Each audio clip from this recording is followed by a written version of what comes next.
Bonjour à tous les addicts, on se retrouve aujourd'hui pour un nouveau tuto qui s'intitule « Comment décontaminer mon véhicule ?» et on se retrouve juste après le générique.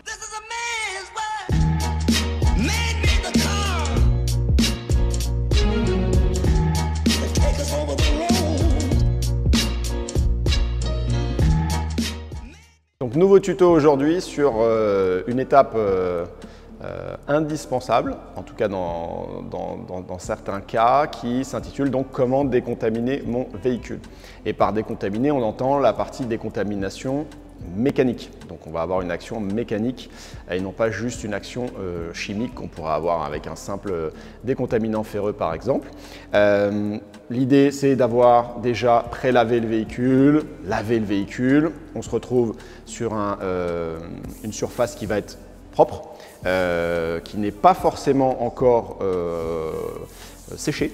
On peut ou pas sécher le véhicule, il n'y a pas de souci, et on va opter dans notre cas sur ce tuto pour la décontamination qui, à mes yeux, est la plus efficace de toutes, pas la plus rapide, mais qui va être la plus efficace, donc qui est la décontamination avec une barre d'argile qu'on peut également appeler clay bar, et qui est une sorte de petite gomme qui va permettre d'aller enlever tous les contaminants qui sont sur la surface et qui ne sont pas partis et qui ne peuvent pas partir avec un simple prélavage et lavage.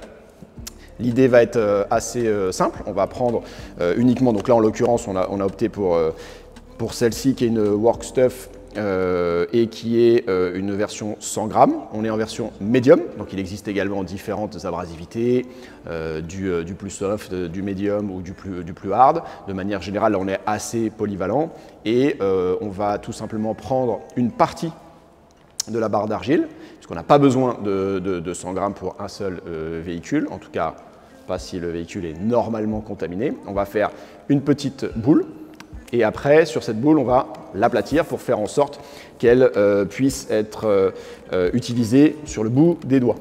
Une fois qu'on a aplati la clé, on va pouvoir appliquer un lubrifiant pour clé. Le lubrifiant pour clé, donc il y en a plein encore une fois. Aujourd'hui, on essaye le Sleepy, qui d'ailleurs lui-même est diluable, contrairement à pas mal d'eau, donc ça c'est assez sympa. On peut utiliser également pur pour avoir un maximum de lubrification.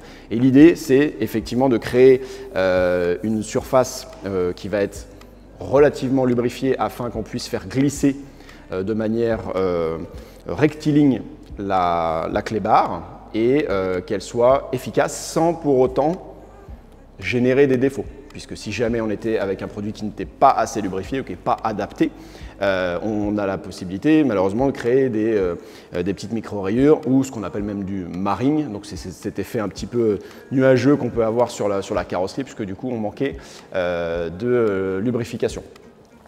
On effectue cette étape et on vérifie son travail. Comme d'habitude, pas de pression, on laisse juste travailler la clé. Si jamais ça accroche très légèrement, c'est parce qu'on n'a pas assez mis de lubrifiant. Donc on va remettre un petit peu de lubrifiant pour clé pour faire en sorte qu'on ait une bonne glisse et donc surtout qu'on ne génère pas de petits défauts sur la surface. On vérifie son travail, on regarde la clé.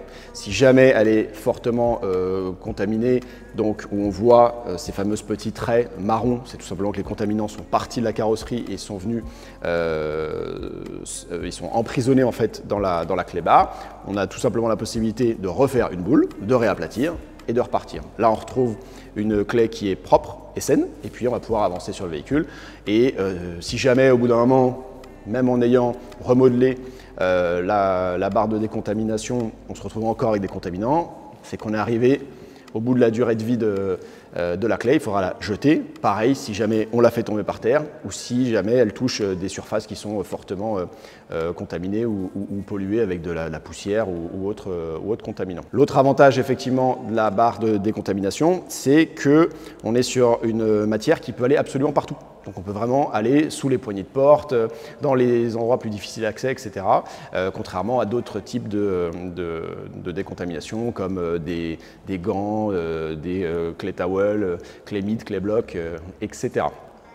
Une fois qu'on a fini tout ça, On relave très rapidement le véhicule puisque du coup on n'est pas sale, mais il y a encore des petits dépôts qui peuvent être sur la surface. On sèche et on l'a fini. La voiture peut être prête pour un polissage et ou, pour ceux qui le souhaitent, une pose de protection de cire sur le véhicule. Vous savez tout sur la partie décontamination mécanique. Si vous avez aimé ce tuto, comme d'habitude, vous partagez. Vous n'oubliez pas que tous les liens sont dans la description. Et abonnez-vous, partagez. Et puis, si ça plaît à tout le monde, eh bien, on peut se dire à bientôt pour un nouveau tuto.